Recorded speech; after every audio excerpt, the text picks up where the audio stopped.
أشهد أن لا إله إلا الله وحده لا شريك له وأشهد أن محمدا عبده ورسوله أما بعد فأعوذ بالله من الشيطان الرجيم بسم الله الرحمن الرحيم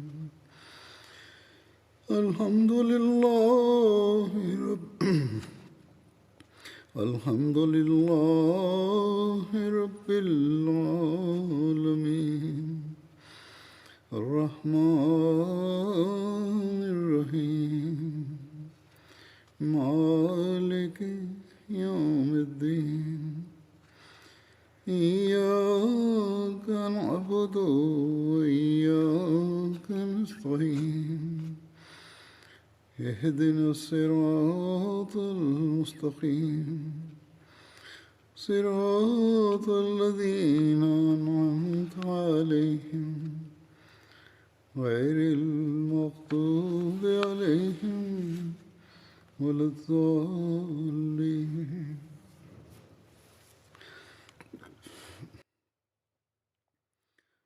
حضرت عمر رضی اللہ عنہ کے زمانے کے واقعات کا ذکر چل رہا تھا.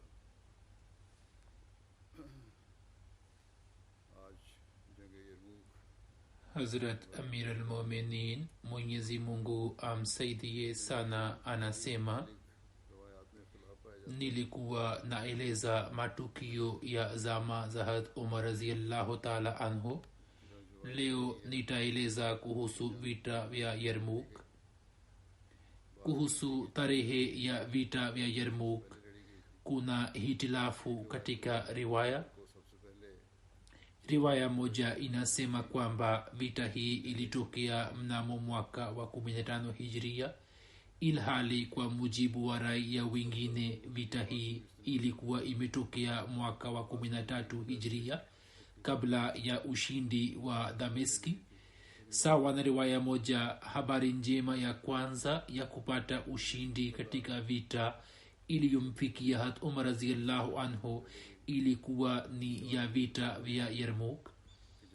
Wakati ule siku 20 zilikuwa zimepita juu ya kifo cha Hazrat Abu Bakar.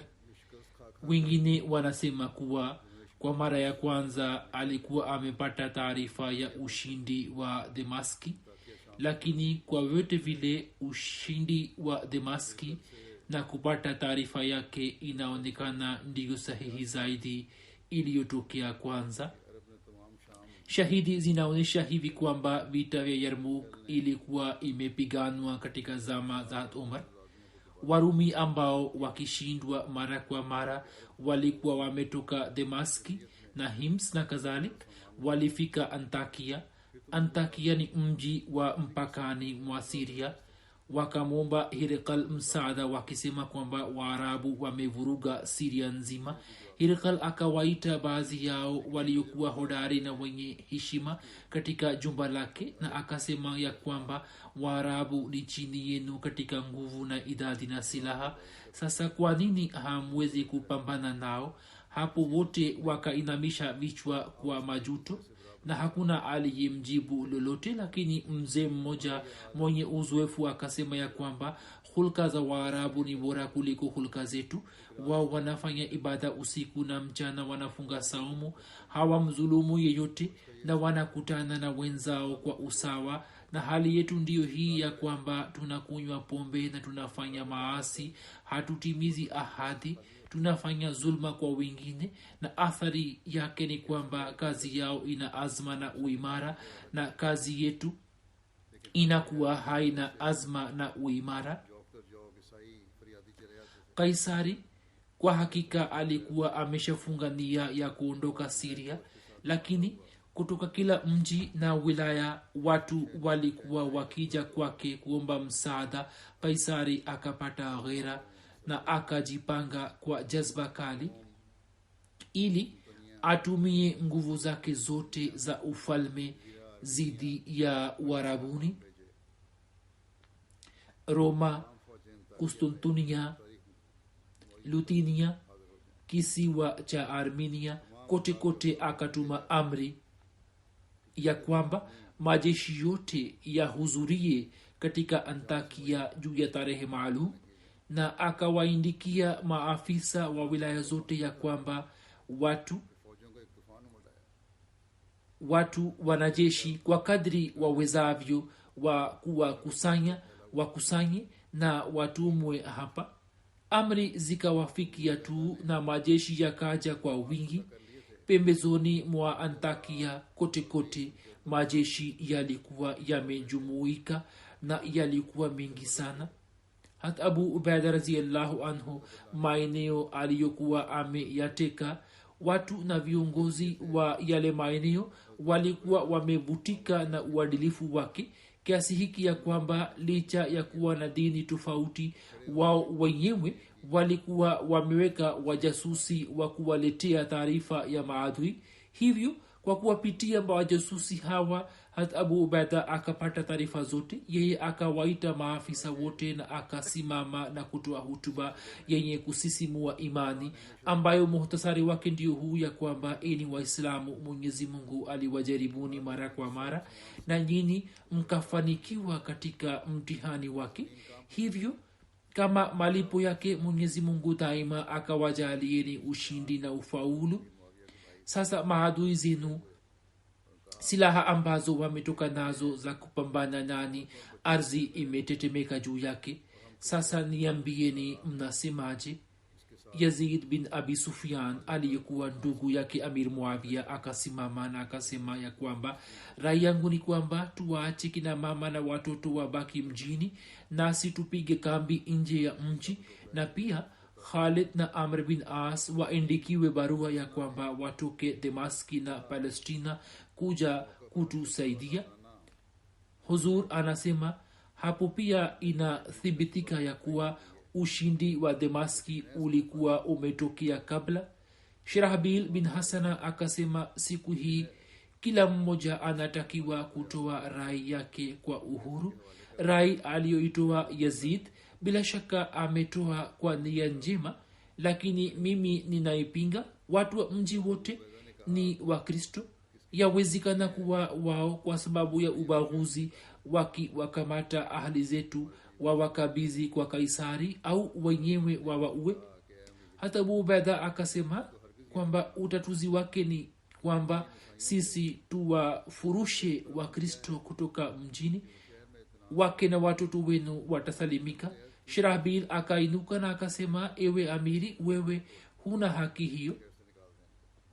Sisi tumewapatia Wakristo hawa amani juu ya sharti hili ya kwamba wao waishi mjini kwa amani na kwa utulivu. Hivyo kivipi tunaweza kuvunja ahadi yetu?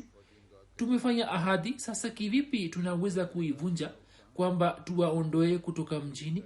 Hata Abu Ubaida akakubali kosa lake, lakini hawakuweza kufikia muafaka fulani. Watu wa kawaida wakatoa rai ya kwamba tukisalia Hims tusubiri msaada wa kijeshi. Abu Ubaida akasema hatuna muda wake. Kisha wakafikia uamuzi kwamba wakiacha Hims waelekee Damaski. Khalid yupo kule na mpaka wa Warabuni ni karibu.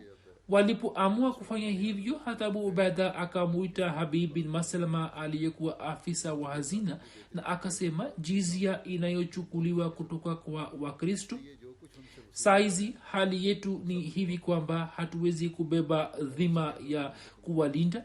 Jizia ilikuwa inachukuliwa ili wasaidiwe kwa namna mbalimbali, lakini sasa hatuwezi kufanya chochote. Hivyo chochote kilichopokelewa kutoka kwao uwarudishie yote na uwaambie ya kwamba uhusiano wetu na nyinyi uliokuwepo bado tunao, lakini kwa kuwa saizi hatuwezi kubeba jukumu la kuwalindeni, hivyo jizia ambayo ni malipo ya uhifadhi nyinyi mnarudishiwa. hivyo hela ya malaki mingi iliyokuwa imekusanywa ikarudishwa kwao. Tukio hilo likaleta athari kubwa kwa wakristo ya kwamba wao walikuwa wanalia na walikuwa wakisema kwa jazba ya kwamba Mungu awarudisheni. Mayahudi wakapata athari zaidi, nao wakasema ya kwamba tunaapa kwa Taurati, maadamu tuko hai Kaisari hawezi kuiteka Hims. Wakisema hayo wakafunga milango ya mji na wakaanza kuulinda kote kote. Abu Ubaida hakuwatendea watu wa Hims pekee kwa wema huo, bali wilaya zote zilizokuwa zimeshatekwa akawaindikia wote ya kwamba hela ya jizya iliyokusanywa irudishwe. Abu Ubaida akaelekea Damaski na akamjulisha Hat Umar kuhusu hali zote. Hat Umar kwa kusikia kwamba Waislamu kutokana na hofu ya Warumi wamekuja Hims akahuzunika sana, lakini pale alipojua ya kwamba maafisa wote na jeshi zima limeamua hivi, hapo akarizika na akasema ya kwamba Mwenyezi Mungu kwa hikma yake fulani atakuwa amewaafikisha Waislamu wote juu ya rai hiyo. Khalifa mtukufu anasema ya kwamba zipo kumbukumbu zinazosema ya kwamba Hat Umar alikuwa ameulizwa juu ya hilo, na Hat Umar alikuwa amesema ya kwamba kama hamwezi kuwalinda basi jizia mliyopokea kutoka kwao muwarudishie. Hat Umar akamuindikia Hat Abu Ubaida ya kwamba mimi na mtuma Said bin Amir kwa ajili ya kukusaidia, lakini ujue ya kwamba kushinda na kushindwa hakutokani na idadi kubwa au idadi ndogo ya jeshi. Abu Ubaida akifika Damaski akawakusanya maafisa wote na kushauriana nao.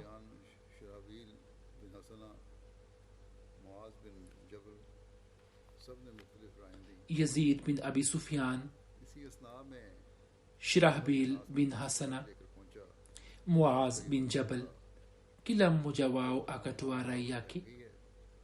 Wakati huo huo mjumbe wa Amr bin As akafika na barua ambayo ilikuwa na mada hii ya kwamba katika wilaya za Urdun uasi umesambaa na ujio wa Warumi umeleta vurugu kwa watu na kuacha Hims kumesababisha kukosa nguvu. Abu Ubaida akamuindikia katika jibu ya kwamba hatukuacha Hims kwa sababu ya hofu, bali tulikuwa na nia hii ya kwamba maadui watoke nje kutoka mafichoni na majeshi ya Kiislam yaliyosambaa hapa na pale ya jumuiki. Na pia akamuindikia katika barua ya kwamba wewe ubaki pale pale ulipo, nitakuja kukutana nawe kule kule siku ijayo. Abu Ubaida akatoka Damaski na akifika Yarmouk akapiga kambi katika mipaka ya Urdun. Yarmouk ilikuwa ni bonde lililokuwa jirani na Syria ambapo mto wa Urdun ulikuwa ukitiririka. Amr bin As pia akaja kukutana nao hapa hapa.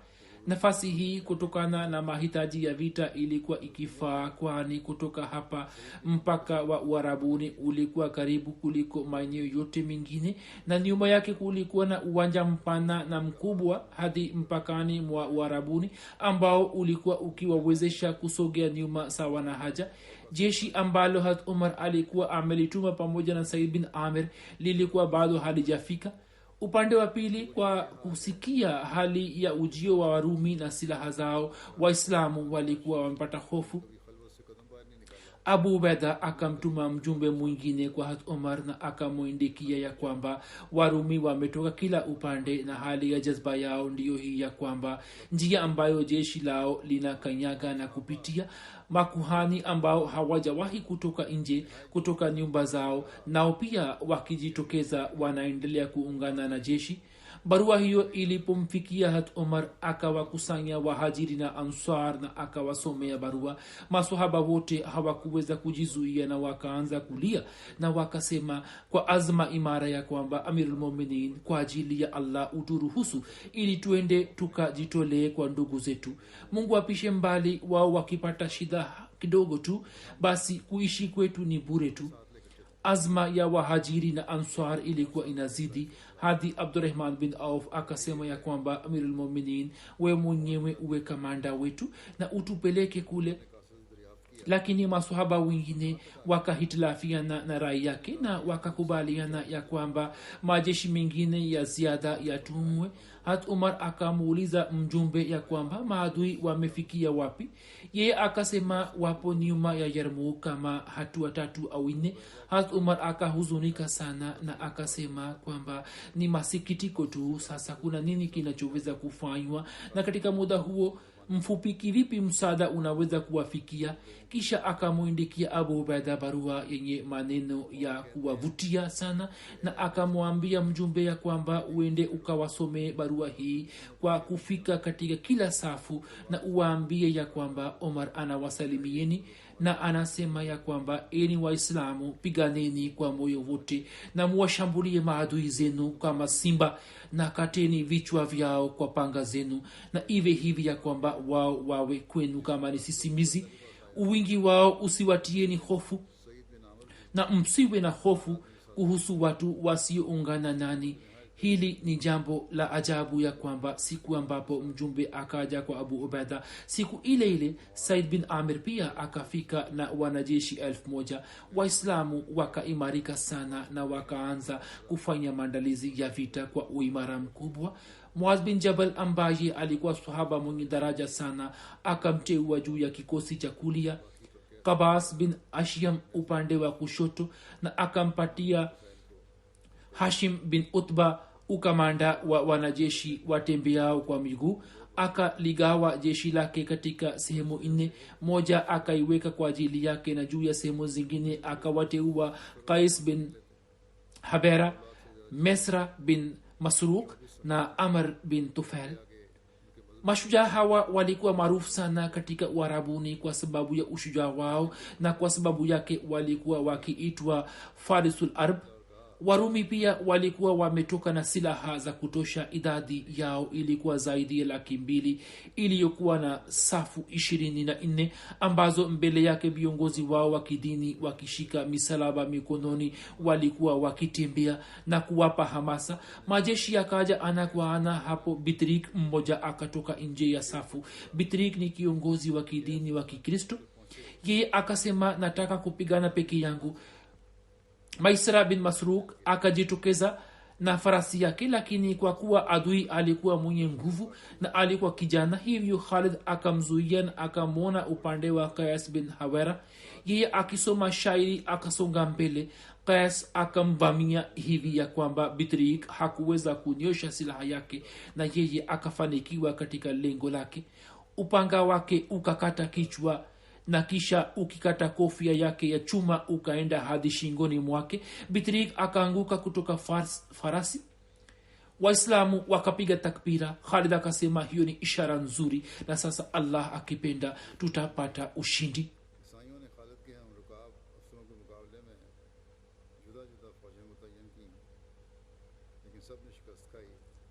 Tutapata ushindi. Wakristo wakapanga vikosi mbalimbali dhidi ya maafisa wa Khalid, lakini wote wakashindwa, na siku ile vita ikaishia hapa. Usiku yani pale waliposhindwa usiku, Warumi walipoona ya kwamba sisi tunashindwa, kiongozi wa Warumi Bahan akawakusanya makamanda na akasema, Waarabu wameshaonja ladha ya mali ya Syria, ni vyema ya kwamba badala ya kupigana nao vita tukiwapa tamaa ya mali tuwaondoe kutoka hapa. Wote wakaafikiana juu yake. Siku ya pili mjumbe akamfikia Abu Ubaida akisema kwamba afisa fulani mwenye heshima umtume kwetu, tunataka kuongea naye kuhusu suluhu. Abu Ubaida akamchagua Khalid. Mjumbe aliyekuja na ujumbe alikuwa akiitwa George. Wanahistoria wa Kiurdu wameandika jina lake kama George, lakini katika vitabu vya Kiarabu jina lake limeelezwa kama Jerja. Nimeona niambie kwa ajili ya Waarabu, yeye alipowasili muda wa jioni ulikuwa umeshawadia. Baada ya muda kidogo sala ya magharibi ikaanza. Waislamu wakisema takbira, jinsi walivyosimama kwa shauku na jinsi walivyoswali sala kwa uzama ndani yake na kwa utulivu na kwa heshima na unyenyekevu sana. Mjumbe akaendelea kuwaona kwa mshangao mkubwa hadi sala ilipomalizika. Yeye akamuuliza Abu Ubaida maswali machache, na swali moja akamuuliza ya kwamba kuhusu Isa nyinyi mna itikadi gani?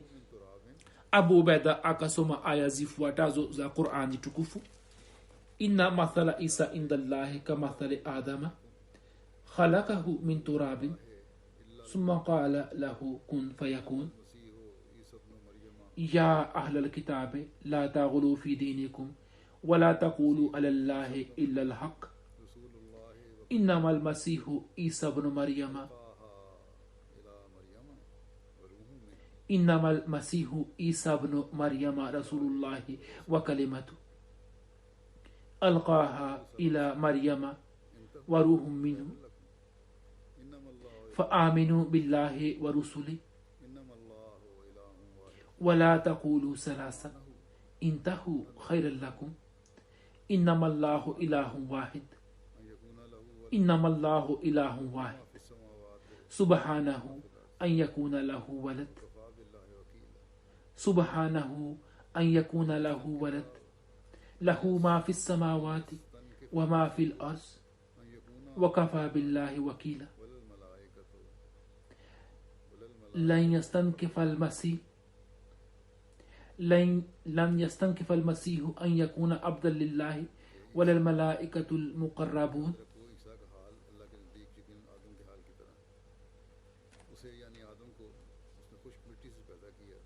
Tafsiri yake ni kwamba eni watu wa kitabu, bila shaka mfano wa Isa kwa Allah ni kama mfano wa Adamu. Alimuumba kwa udongo kisha akamwambia kuwa, basi akawa. Eni watu wa kitabu, msiruke mipaka ya dini yenu wala msiseme juu ya Allah ila yaliyo kweli. Masihi Isa bin Maryamu ni mtume wa Allah na neno lake tu alilompelekea Maryamu na ni roho iliyotoka kwake.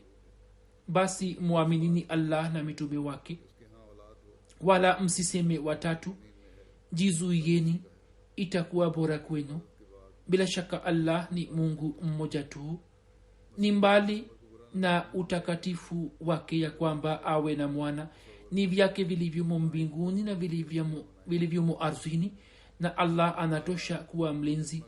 Masihi hatabeua kuwa mtumishi wa Allah wala malaika waliokurubishwa. Kwa vitu vile mkalimani akatafsiri aya hizi. Hapo yule mjumbe George akatamka mara moja ya kwamba mimi natoa shahada ya kuwa hizi ndizo sifa za Isa, nami natoa shahada ya kwamba mtume wenu ni mkweli. Akisema hayo akasoma kalima ya shahada na akawa Muislamu. Yeye alikuwa hataki kurejea kwa kaumu yake, lakini hata Abu Ubaida akiwa na wazo hili ya kwamba Warumi wasije wakazani ya kuwa sisi tumevunja mkataba, akamwambia kwamba arudi, na akasema kwamba kesho mbalozi wetu atakaye kwenda huko, wewe urudi pamoja naye, na saa hizi wewe urudi. Siku ya pili hata Khalid akafika katika kambi la Warumi kwa ajili ya kuonesha shani na ukubwa wao. Walikuwa wamefanya maandalizi makubwa kiasi kwamba pande zote za njiani wapanda farasi walikuwa wamepanga safu, ambao kutoka kichwa hadi miguuni walikuwa wamezama katika chuma. Lakini hata Khalid akawaona kwa jicho la kutokuwajali, na alikuwa akiwatazama kama simba anavyowinda kundi la mbuzi. Alipofika karibu na hema la Bahan, yeye akampokea kwa heshima sana na akamkalisha karibu yake. Kwa kumpitia mkalimani maongezi yakaanza. Bahan baada ya kumsalimia kidogo akaanza kutoa hutuba. Baada ya kumsifu Isa akatamka jina la Kaisar na akasema kwa ufahari kwamba mfalme wetu ni mfalme wa wafalme wote. Mkalimani alikuwa bado haja tafsiri maneno yake. ndipo Khalid akamzuia Bahan na akasema ya kwamba mfalme wenu atakuwa wa namna hiyo, lakini yule ambaye sisi tumemfanya kuwa kiongozi wetu, yeye akiwaza tu kuhusu ufalme, sisi mara moja tutamuuzulu. Bahan akaanza kutoa tena hutuba yake na akieleza ufahari wa mali na ukubwa wake. Akasema, watu wa Arabuni, watu wa kaumu yenu wakaja kustawi katika nchi yetu, sisi daima tukawatendea kwa urafiki. Tulikuwa tunafikiri ya kwamba Waarabu wote watakuwa wenye kutoa shukurani juu ya misaada hii yote, lakini kinyume cha matarajio yetu nyinyi mkatuvamia na sasa mnataka kutufurusha kutoka nchi yetu. Je, hamjui ya kwamba mataifa mengi mara kadhaa yakaamua kufanya hivyo, lakini hayakufanikiwa kamwe? Sasa nyinyi mliepo hapa, hakuna kaumu jahili nyingine duniani kama nyinyi. Mnaishi maporini na hamna silaha, lakini mmethubutu kutuvamia. Lakini hata hivyo sisi tunavumilia juu yake, bali mkiondoka kutoka hapa, basi kama zawadi kila kamanda atapata dinari 10,000 na maafisa 1,000 na kila askari atapewa dinari 100. Huzur anasema uhakika ni kwamba wenyewe walikuwa wamekusanya jeshi kubwa dhidi ya Waislamu ili wawamalize, lakini pale walipoona kwamba kushinda vita sio rahisi, hapo wakaleta masharti hayo. Bahan akamaliza hutuba yake. Hapo Khalid akainuka na baada ya kumhimidia Allah na kumsalia Mtume sallallahu alaihi wasallam akasema, bila shaka nyinyi ni matajiri na mna utawala. Jinsi mlivyo watendea Waarabu walio majirani yenu sisi tunayajua, lakini hiyo haikuwa hisani yenu, bali ilikuwa ni njia moja ya kusambaza dini yenu. Mlikuwa mkitaka kusambaza dini yenu, na athari yake iliyotokea ni kwamba Waarabu wale wakawa Wakristo, na leo wakiwa pamoja nani wanapigana vita dhidi yetu. Ni kweli kabisa ya kuwa sisi tulikuwa maskini tusiojiweza na tukiishi maporini. Hali ya zulma na ujinga wetu ilikuwa hivi ya kwamba mwenye nguvu alikuwa akimkandamiza mnyonge, na makabila yakipigana wenyewe kwa wenyewe yalikuwa yanamalizika. Lakini Mwenyezi Mungu akaturehemu na akamtuma mtume mmoja aliyetokana na kaumu yetu, na alikuwa mwema na mkarimu na mtukufu kuliko sisi sote. Yeye akatufundisha tauhidi na akatuambia ya kwamba Mungu hana mshirika wake, yeye hana mke wala watoto, yeye ni mmoja asiye na kifani. Yeye akatuamuru ya kwamba itikadi hizi tuieleze dunia. Mwenye kuziamini ni Muislamu na ni ndugu yetu, na asiye amini lakini anakubali kutoa jizia, sisi ni walinzi wake, na anayekataa zote mbili, basi kwa ajili yake ni upanga. Kama hamamini na kisha mko tayari kupigana nasi vita, basi sisi pia tuko tayari. Bahan kwa kusikia neno la jizia akavuta pumzi baridi na akiashiria upande wa jeshi lake akasema kwamba watu hawa watakufa lakini hawatalipa jizia. Sisi tunachukua jizia na hatutoi jizia. Ilmuradi hawakufikia muafaka fulani na Khalid akainuka na kurejea. Sasa maandalizi ya vita hii ya mwisho yakaanza, ambayo baada yake Warumi hawakuweza kusimama juu ya miguu yake. Baada ya kuondoka kwa Khalid, Bahan akawakusanya viongozi wake na akasema, je, mmesikia madai ya Waarabu? Wanasema kwamba maadamu hamkubali kuwa raia wao hamwezi kusalimika na mashambulizi yao. Je, mnakubali utumwa huo? Maafisa wote wakasema kwa jazba kali kwamba sisi tutakufa, lakini hatuwezi kuvumilia fedheha hii. Asubuhi Warumi wakatoka na jazba ile ile na silaha zao ambazo zikawashangaza Waislam. Khalid kwa kuona kwamba Warumi wamejitokeza na silaha zao na jazba yao, badala ya kutumia kanuni ya kawaida ya vita akatumia kanuni nyingine na akapanga safu za jeshi kwa njia mpya, na jeshi ambalo idadi yake ilikuwa 35,000 tu akaligawa katika sehemu 36 na akapanga safu mbele na nyuma kwa utaratibu maalum. sehemu ya kati akampatia abu ubaida na juu ya sehemu ya kulia amr bin as na shirahbil wakateuliwa na maisara ilikuwa chini ya yazid bin abu sufyan. Sambamba na hilo, juu ya kila safu akapanga maafisa ambao walikuwa maarufu katika ushujaa wao, wahaziri ambao kwa kupitia hutuba zao walikuwa wakiwahimiza watu. Yani walikuwepo wahaziri ambao wakapewa kazi ya kuwahimiza wanajeshi kuhusu vita. abu sufyan alikuwa mmoja wao ambaye alikuwa akisema mbele ya majeshi ya kwamba allah allah, nyinyi ni walinzi wa warabuni na ni wasaidizi wa islam, na wao ni walinzi wa roma na ni wasaidizi wa washirikina na ni wasaidizi wa ushirikina. Allah, siku ya leo ni kutoka siku zako. Allah, uwateremshie waja wako msaada. Amr bin as alikuwa akisema kwamba eni watu, inamisheni macho yenu na kaeni kwa kupiga magoti na nyosheni mikuki yenu na jipangeni katika mahali penu na kwenye safu zenu. Maadui wenu wakishambulia muwape nafasi hadi waje karibu na mikuki yenu, ndipo muwashambulie mithili simba. Na hapa kwa allah ambaye hufurahi juu ya ukweli na analipa thawabu yake, na ambaye anachukia uongo na anatoa adhabu juu yake na hutoa malipo ya kufanya hisani. Kwa yakini mimi nimepata taarifa kwamba waislamu wakiteka mji baada ya mji na kasri baada ya kasri watapata ushindi juu ya nchi hii. Basi kundi la watu hawa na idadi yao kubwa isiwatieni katika hofu. Mkipigana vita kwa uimara, watu hawa watatawanika kama tomboro na watoto wake wanavyotawanika kwa hofu. Ijapokuwa idadi ya jeshi la Kiislam ilikuwa ndogo, yani haikuzidi 30,035, lakini wote walikuwa wamechaguliwa kutoka Uarabuni mzima. Miongoni mwao walikuwepo watukufu 1,000 ambao walikuwa wameona uso mtukufu wa Mtume sallallahu alaihi wasallam. Walikuwepo watukufu 100 waliokuwa wameshiriki vita vya Badr pamoja na Mtume sallallahu alaihi wasallam.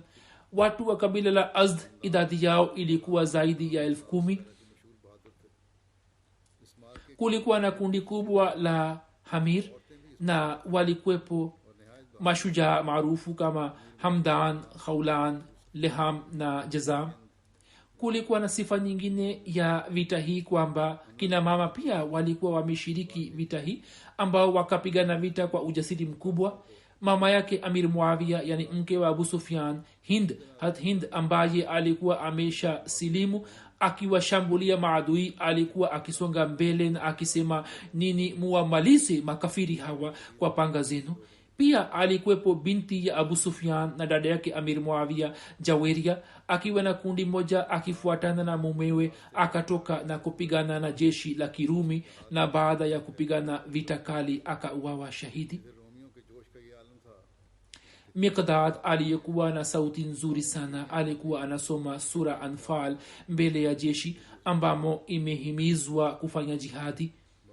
Upande mwingine hali ya jazba ya Warumi ilikuwa hivi kwamba watu 30,000 walikuwa wamevaa minyororo miguuni ili wasipate wazo la kurudi nyuma. Vita ikaanzishwa na Warumi.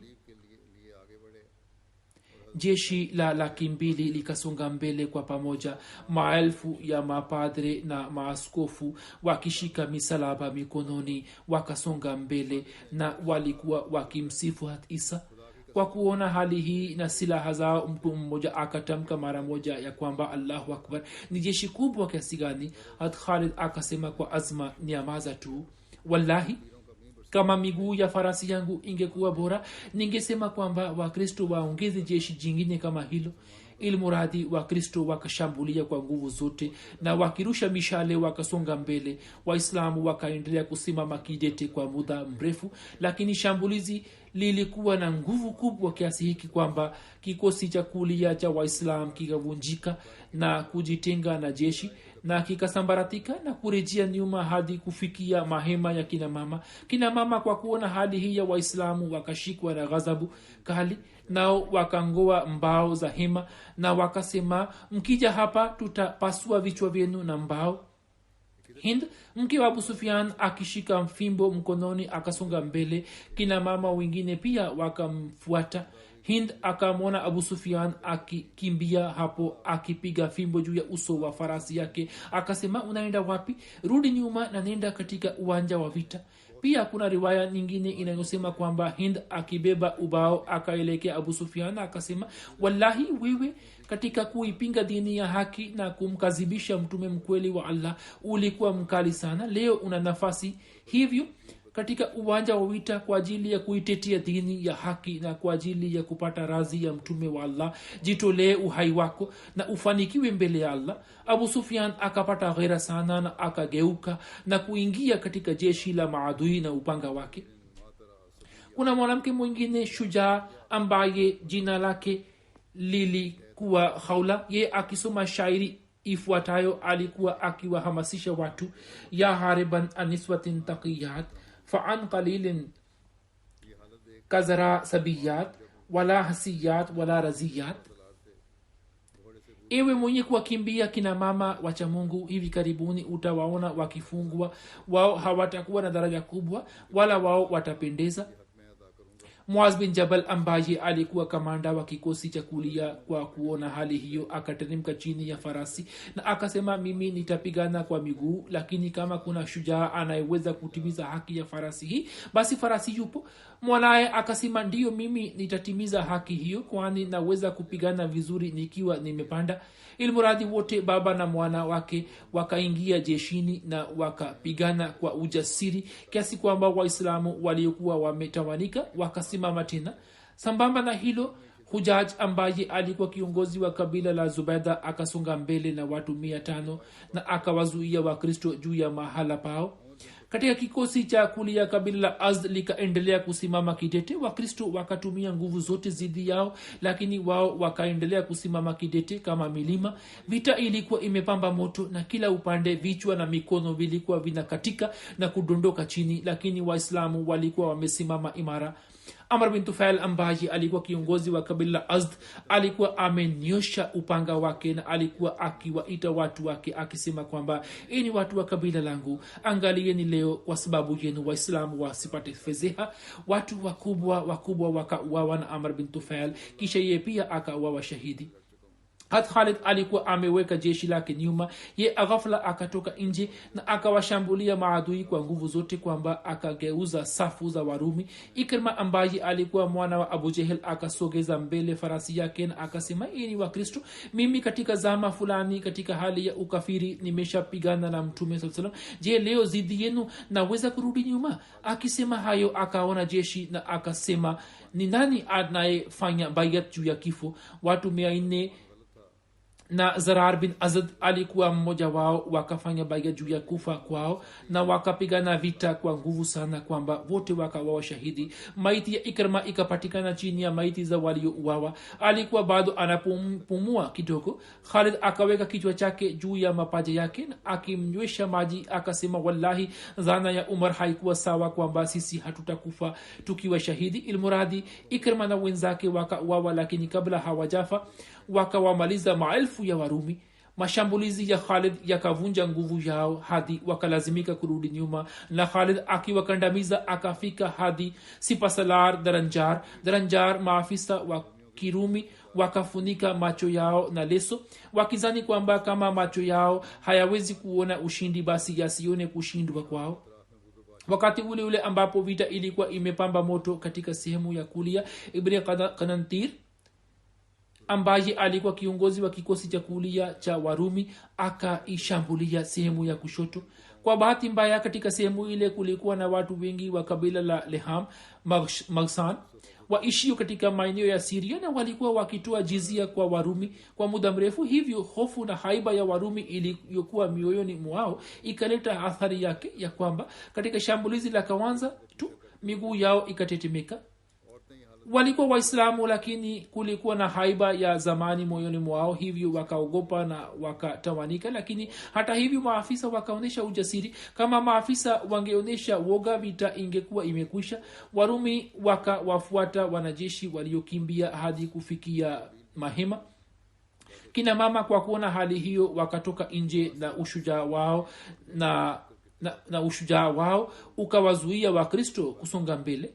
ijapokuwa jeshi lilikuwa limesambaratika, lakini katika maafisa Qubas bin Ashyam, Said bin Zaid, Yazid bin Abi Sufyan, Amr bin As, Shirahbil bin Hasana walikuwa wanapigana kwa ujasiri. Mikuki na panga zilikuwa zikivunjika na kudondoka kutoka mkono wa Qubas, lakini alikuwa amesimama kidete. Mkuki ulipokuwa ukivunjika na kudondoka chini, alikuwa akisema, je, yupo mtu ambaye ampati mtu silaha aliyekiri kwa Allah ya kwamba kama atageuka nyuma katika uwanja wa vita basi atageuka akifa? Watu mara moja walikuwa wakimpatia mkuki na upanga, naye alikuwa akiwashambulia maadui kama simba. Abul Awar pia akashuka chini kutoka farasi yake na akielekea jeshi lake akasema kwamba kufanya subira na kusimama imara ni sababu ya heshima duniani na ni rehema katika akhira. Angalieni samani hii isitoke mkononi. Said bin Zaid akiwa na hasira alikuwa amesimama kwa kupiga magoti, ndipo Warumi wakamlenga. Ye akawawamia kama simba na akamvua afisa wao wa mbele. Yazid bin Abu Sufyan ndugu yake Muawiya alikuwa anapigana kwa uimara sana. Kwa bahati babake aitwaye Abu Sufyan aliyekuwa akiwapa wanajeshi hamasa akaja upande ule, na akimwona mwana wake akasema, ewe mwanangu, wakati huu kila mwanajeshi anaonyesha ushujaa katika uwanja wa vita. Wewe ni kamanda wao, hivyo una haki zaidi ya kuonyesha ushujaa katika jeshi lako. Kama mwanajeshi mmoja tu akashinda juu yako, basi kwako itakuwa nafasi ya kujisikia majuto. Shirahbil alikuwa na hali hii kwamba Warumi walikuwa wamemzingira toka pande zote, naye alikuwa amesimama katikati na alikuwa anasoma aya hii ya Qur'ani tukufu, inna allaha ashtara minal mu'minina anfusahum wa amwalahum bi anna lahumul janna yuqatiluna fi sabilillahi fayaqtulun wa yuqtalun. Hakika Allah amenunua kwa waaminio nafsi zao na mali zao ili wapate pepo. Wanapigana katika njia ya Allah, kwa hiyo wanaua na wanauawa. Na alikuwa akipiga takbira kwamba wenye kufanya biashara na Allah na kuwa majirani zake wako wapi. Kila aliyesikia sauti hiyo akarejea hadi jeshi lililokuwa limesambaratika likasimama tena, na Shirahbil akiwa na jeshi hilo akapigana vita kwa ushujaa kiasi kwamba Warumi waliokuwa wanapigana vita na kusonga mbele wakajizuia kule kule, huku kina mama wakitoka kutoka mahema wakaja kusimama nyuma ya jeshi, na walikuwa wakisema kwa sauti ya juu kwamba mkikimbia uwanja wa vita msije kuona uso wetu. Vita ilikuwa inaendelea bila tija, bali Warumi walikuwa juu kidogo, ambapo ghafla tu Qais bin Hawara ambaye Khalid alikuwa amemteua juu ya sehemu ya nyuma ya jeshi akatoka kutoka nyuma na akawashambulia Warumi kwa ujasiri mkubwa. Viongozi wa Roma wakajaribu kukaa sawa, lakini hawakuweza kufanya hivyo. Safu zote zikasambaratika na zikarudi nyuma kwa hofu. Said bin Zaid akitoka kutoka katikati ya jeshi akawawamia, na Warumi wakaendelea kushindwa na kurudi nyuma hadi wakaenda kufika karibu na mto uliokuwa karibu na uwanja. Muda si muda mto ule ukajaa na maiti zao na uwanja wa vita ukawa mtupu. Hivyo Mwenyezi Mungu akawajalia Waislamu ushindi katika vita hii muhimu. Tukio hili la vita hii ni muhimu kulikumbuka kwamba wakati ambapo vita kali ilikuwa ikiendelea, Habas bin Qais ambaye alikuwa askari shujaa alikuwa akipigana vita kwa ushujaa. Wakati huo mtu fulani akampiga na upanga wake juu ya mguu wake na mguu wake ukakatika. Habas hakujua kwamba mguu wake umekatika. Baada ya muda mfupi yeye alipozinduka alikuwa akitafuta mguu wake kwamba mguu wangu uko wapi. Pale alipofikiri kwamba aone mguu wake uko wapi, akaona kwamba mguu wake ulikuwa umeshakatika. Watu wa kabila lake walikuwa wanajivunia juu ya tukio hilo. Watu wangapi Warumi wakauawa katika vita hii? Kuna hitilafu kuhusu idadi yao. Tabri na Azdi wameandika kwamba watu 100,000 waliuawa, ilhali Baladri amesema Warumi waliouawa walikuwa 70,000, na upande wa Waislamu wanajeshi 3,000 wakauawa shahidi. Na Ikrima na Zarar bin Azhar na Hisham bin As, Haban bin Said na kadhalik walikuwa wameuawa. kaisari alikuwepo Antakia ambapo akapata taarifa ya kushindwa kwake. Wakati ule akajiandaa kuelekea Konstantinia. Wakati wa kuondoka akaelekea uso wake upande wa Syria na akasema, kwa heri ewe Syria. Abu Ubaida akamwindikia Hazrat Umar barua na kumpa habari ya ushindi na akamtumia ujumbe uliokuwa na watu mbalimbali akiwemo Huzaifa bin Yaman.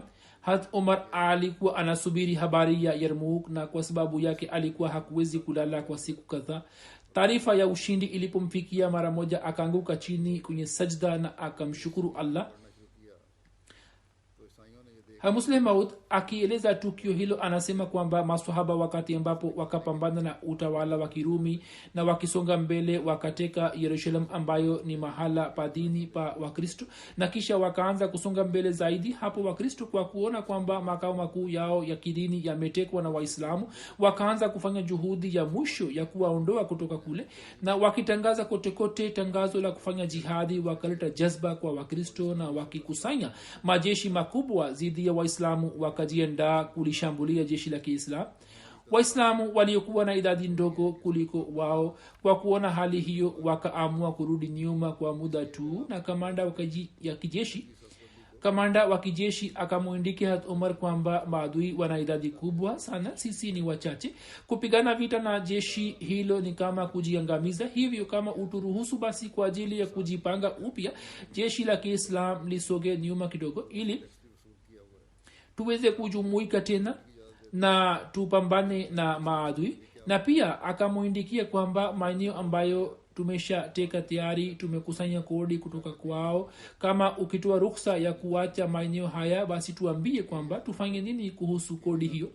Hatumar akamjibu kwamba kwa ajili ya kufupisha vita na kujiandaa upya kusogea nyuma si kinyume cha mafundisho ya Islam, lakini pia kumbukeni kwamba kodi ilikuwa imechukuliwa kutoka kwa watu hawa, kwamba jeshi la Kiislam litawalinda. Sasa jeshi la Kiislam ikiwa litasogea nyuma, litarudi nyuma, basi maana yake ni kwamba jeshi hili halitaweza kuyalinda maeneo haya. Hivyo ni muhimu kwamba chochote kilichochukuliwa kutoka kwao kirudishwe.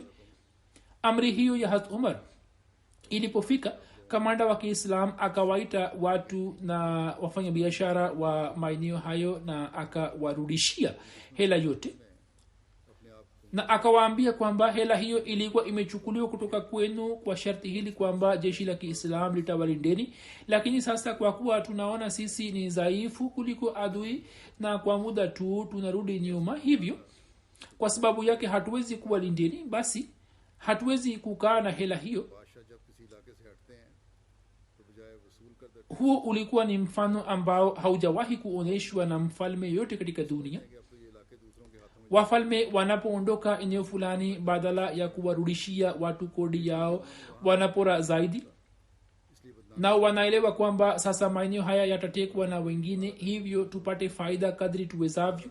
Kisha kwa kuwa wanakuwa hawana mpango wa kuishi kule, hivyo wanakuwa hawana wasiwasi kuhusu kukosa heshima. Na kama serikali fulani iwe na nizamu nzuri kidogo, basi inayaondoa majeshi yake kutoka kule kwa ukimya na haipori mali ya watu. Lakini mfano ulioonyeshwa na jeshi la Kiislam, mfano huo unaonekana katika zama za Umar pekee, bali hata kama tujumulishe zama za baadaye ndani yake, hata hivyo hakuna mfano wake mwingine, kwamba mshindi fulani awe ameacha eneo fulani na jizia aliyokuwa ameichukua kutoka kwa watu wa eneo hilo awe amewarudishia.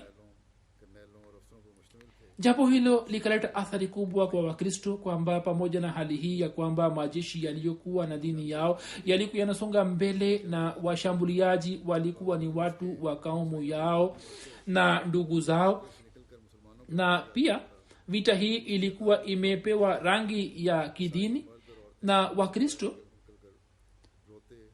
na pia makao makuu ya kidini ya Wakristo yalikuwa yameshatekwa na Waislamu. Hata hivyo wanaume kwa wanawake wa Kristo wakitoka majumbani mwao walikuwa wakilia na kufanya maombi kwamba Waislamu warejee tena. Al-Musleh Maud radhiyallahu ta'ala anhu alikuwa na elimu kubwa ya historia. Yeye pia anadhani kwamba baada ya kumuliza Hazrat Umar, jeshi la Kiislam lilikuwa limerejea nyuma na kisha jizia ilikuwa imerudishwa.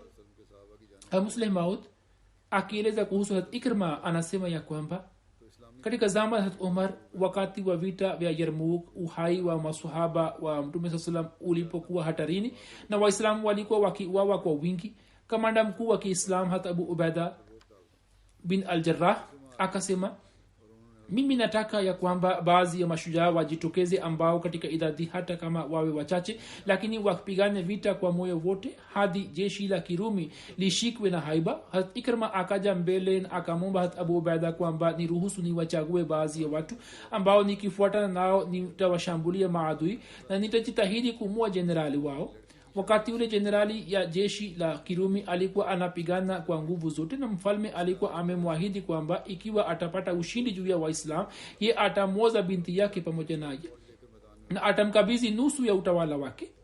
Kwa sababu ya tamaa hiyo yeye alikuwa na jazba kali na alikuwa ameingia katika uwanja wa vita pamoja na jeshi lake, naye pia alikuwa amewaahidi maaskari ahadi ya kuwalipa hela kubwa. Hivyo wanajeshi wa kirumi walikuwa wanapigana kwa nguvu. Jeshi la kirumi lilipowashambulia waislam, jenerali huyo alikuwa amesimama katikati ya jeshi. Ikrima pamoja na watu 400 akalishambulia jeshi katika sehemu yake ya kati, na mwenzake mmoja akamlenga jenerali huyo na akamvamia, akamwangusha chini. Mbele yao kulikuwa na jeshi la malaki na waislamu hao walikuwa 400 tu. Hivyo ushindani haukuwa rahisi. Wao wakamua jenerali huyo, na kwa sababu ya kuuawa kwake jeshi likasambaratika, lakini maadui wakawashambulia watu hawa na wote wakauawa shahidi isipokuwa wachache tu. Miongoni mwa hawa kulikuwa na watu 12 waliokuwa wamejeruhiwa vikali. Jeshi la Kiislamu lilipopata ushindi, watu hawa wakaanza kutafutwa. Hata Ikrima alikuwa mmoja wao. Mwanajeshi mmoja akaja kwake, ye alikuwa na hali mbaya. Ye akasema, Ikrima, ninayo maji, hivyo kunywa kidogo.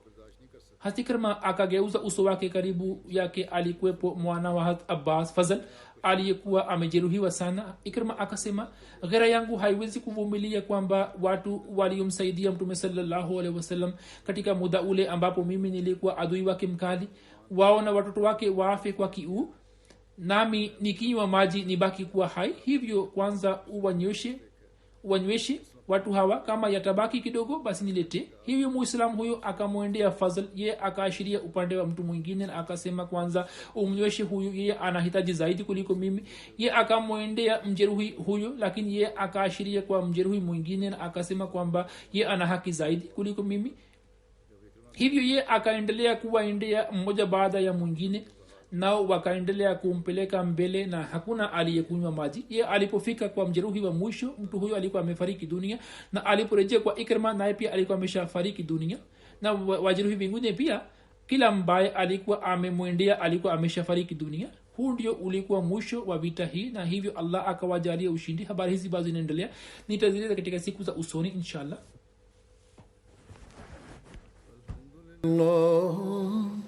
الحمد لله نحمده ونستعينه ونستغفره ونؤمن به ونتوكل عليه ونعوذ بالله من شرور أنفسنا ومن سيئات أعمالنا من يهده الله فلا مضل له ومن يضلل فلا هادي له ونشهد أن لا إله إلا الله ونشهد أن محمدا عبده ورسوله عباد الله رحمكم الله إن الله يأمر بالعدل والإحسان وإيتاء ذي القربى وينهى عن الفحشاء والمنكر والبغي يعظكم لعلكم تذكرون اذكروا الله يذكركم وادعوه يستجب لكم ولذكر الله أكبر.